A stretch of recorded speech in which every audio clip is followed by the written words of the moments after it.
What is going on, ladies and gentlemen? Randy here with RTS Mobile Gaming, bringing you an absolutely dynamite video today. We are playing the Lord of the Rings Rise to War, and in today's video we're covering the Spotlight Commander video for Treebeard. Treebeard is very strong, very slow, and very interesting for the following reasons. We'll spend 2 or 3 minutes overview of his skill tree and his overall outlook. Then we'll look into the build that I'm running and some testing that I've done. Okay, so Treebeard is very interesting. He has a massive amount of 3.85 might per level. Okay, he's got 1.76 focus per level, and then he has 0.13 speed per level. He's very slow. Very slow, and you will feel that when you're trying to march with him. He is balanced, which means he does gain 25 to all stats, as well as +2 skill. Okay, and then gear-wise, this is what's so interesting. Since he is an Ent race, okay, he is the only Ent race commander, there's only a few pieces of gear he can use. As you can see, I really only have 5 or 6 different pieces of gear he can use out of my massive collection for the weapons. For the chest piece, I only have 1 chest piece he can use, so I guess I'll recommend this chest piece. Helmet-wise, I believe he can use 2 yellow helmets. I think he can use the wizard's whatever, the Gandalf helmet, and then the Ent helmet, the thorn, the crown of thorns, or whatever it's called, the helmet, I don't remember the name. All right, and lastly, and if you don't have that, Trapper's Hood is really the only other option. Okay, and lastly, accessories. He has more options for accessories here. As you can see, I have more stuff available. Hithlane is going to be good. A box of knowledge is going to be good. The Ent Drought Calabash is going to be good. Probably best in slot if you can get a good ability on it, okay? Skill-wise, let me talk real quick about the skills, and we'll get into some reports, all right? So, skill-wise, the R5 tree is interesting. This will give a nice bonus damage dealt based on your focus. And double that, by the way, if the enemy includes Uruk-Hai units. So this is a very powerful ability if you do have the R5 tree unlocked. This pairs nicely with Hobbit Friend, which gives 30% stats. That's attack, defense, and speed to all hobbits, plus initiative. So if you combine these with the new Shire Protectors, you could see some crazy damage coming off of a Shire Protector march combined with Treebeards, okay, and some Ents. Lastly, Forced Agility. I think if you're going to run Hobbit Tier 2 Archers instead, Forced Agility will help you get more damage out there. Okay, into the R3 tree, right, because I like this tree. The R3 tree means that your Treebeard himself and his Ents gain 30% bonus damage when fighting on a forest, okay? And regardless of fighting on a forest or not, he will gain 10% bonus damage all the time, okay? Purity. This thing is baller. You will be cleansing every single round. If you use the top R0 tree like I am, you'll be cleansing every round starting in round 3, because rounds 1 and 2 you'll be stunned. But Purity is very powerful. Do not disregard the power of the cleanse, okay? Next we have Pacifism, which I believe can be cleansed by Purity, oddly enough. Pacifism will reduce allied and enemy damage output by 28%. If you are able to apply this to the enemy and then cleanse it from yourself, that is a big swing. Do not undervalue this. This is where my next 7 points are going, okay? The top R0 tree is interesting. The eldest is going to increase your average attack damage by 50% across the board, and it will now trigger 1 attack every other round, and it'll give you a 50% chance to stun. So you could see 2 or 3 stun procs based off this attack, as well as a big ol' nuke every other round. All right, Contemplation. This will stun Treebeards and all of your units and make them unable to act for 2 rounds, as well as reduce damage received by 90%. Very interesting, very powerful. It'll help you counter commanders like Witch King or Gandalf that deal huge damage in the first few rounds.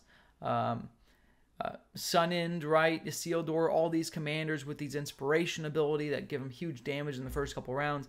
This will help you counter that. Vengeance. Since you're already living into round 3, almost guaranteed, with the Contemplation debuff, Vengeance is going to be very strong, because in round 5, you'll start hitting for huge amounts of damage, okay? Fangorn. Fangorn is interesting. This gives you plus focus, Then we have Nature's Bounty, which is a lot of healing. I did mess around with this build for a little bit with Nature's Bounty maxed out. I was seeing about 20-25k healing output over the course of a fight. It's not terrible. I'm not going to say anything bad about it. If you have the skill points for it, go for it, okay? And lastly, River's Wrath. This triggers one time in round 6. It'll deal a little bit of focus damage with a guaranteed chance to stun at max level, okay? So if you're whaled out like crazy and you're respect 25 and you have points for it, go for River's Wrath. If not, I would put it in the back burner, okay? Now, the build I'm running today involves the top R0 tree, as you can see. I'm banking on dealing good nuke damage in rounds 3, 5, 7, and 9. I'm banking on dealing good vengeance damage, right, in rounds 5 onwards, and then Contemplation to keep my troops alive in long enough to trigger vengeance. I'm planning on getting plus 40% damage bonus from Shepherds of the Trees, and I'm planning on cleansing my units every single turn. The only thing I don't have yet in this build is Pacifism. This is where my next 7 points will go. Okay? Let me go find. I've been killing people all morning. I gotta go find some reports. Hang on. Let me go find my reports. Here we go. All right. This is the Treebeard Spotlight. This is not a deep PvP deep dive yet. This is a proof of concept where I walk you through Treebeard's build and you go, wow, I love it, or I hate it, okay? So, as you can see here, fighting against a level 40 mob, Gandalf the White, okay? Basic skilling and gear per level 40 mobs. The point of this is to really look at the utility of the different fight mechanics and decide if we like them or not, okay? As you can see here, Treebeards has put out 97k damage. The units have put out 120. With the healing that I've done 12,000 healing with my Mend ability. So definitely don't discount that. Enemy units, right? Not a whole lot of damage output coming from them since they are fighting against Halberdiers. The Dunedanes won't gain any range bonus, and the Swan Knights will take bonus damage, okay? The one thing I didn't mention is on the on the Easterling Spear, I do have plus 18% damage to mounted units, and you could get the accessory with the same matching damage bonus if you wanted. It's not a bad idea. I can imagine being a crazy tanky cavalry counter where I take no damage for 2 rounds, and then in round 3, I just start hitting them like a rock. So I could definitely see that being very interesting. I'm not opposed to that. All right, let's check out the report real quick-aroo, guys. This is exciting. So here in round 1, keep in mind my units are stunned. They are taking 90% reduced damage, and my Treebeard himself is dealing 30% bonus damage because he's fighting on trees, okay? So as the Swan Knights hit the Halberdiers, I'm going to be counterattacking for much more damage than I receive. This is very interesting. I love these kind of builds. I wish Treebeards could use a retaliate weapon because that would be absolutely amazing. If Treebeards could use retaliate, he might be the strongest commander in the game. If you guys can find a retaliate weapon for Treebeards, please tell me in the comments. Please. Okay. Here in round 2, same thing. I'm getting attacked. I'm auto-attacking for more damage than I've received.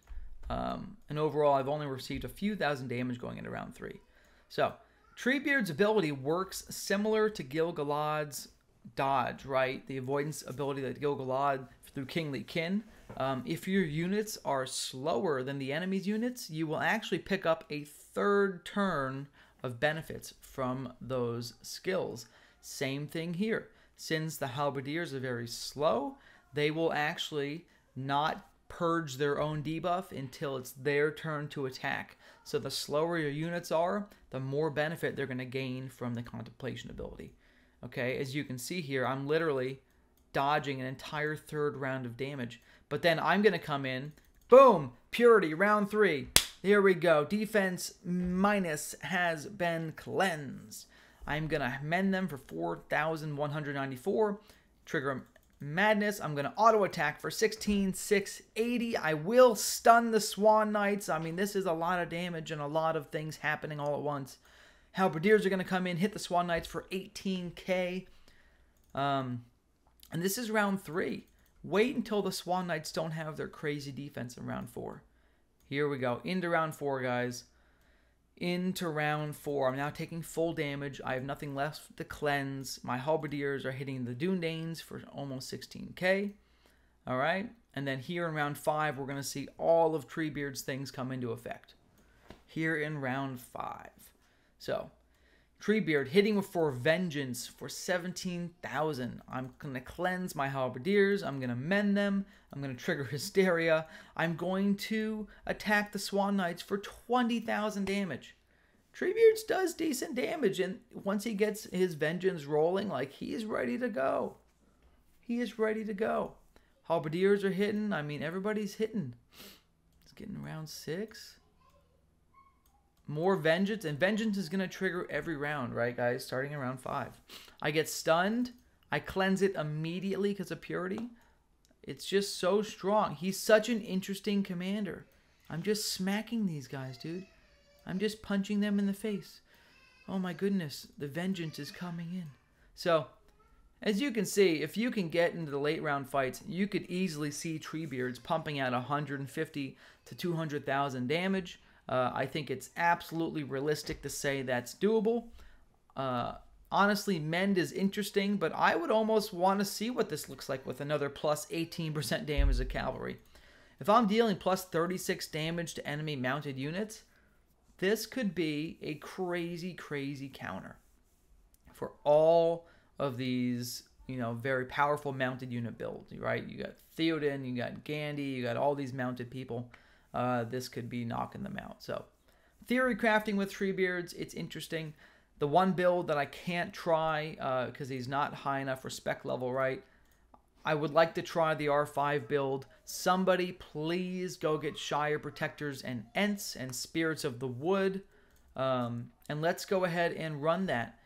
Can you imagine dropping Ents, Spirits of the Wood with this plus 30% damage bonus from the R3, combined with Shire Protectors with the plus 30% stats from the R5? Like, we're talking some crazy damage output here, guys. So I would love to see Ents, Spirit of the Wood, and Shire Protectors combined with Treebeards with an R3, R5 focused build. Okay? That's what I haven't seen yet, and I would love to check it out. So, thanks for watching, folks. I love you long time. Shout out to the fantastic Chaos and the fantastic Kraken groups that I'm running with here in Season 6. Like and sub. Randy out.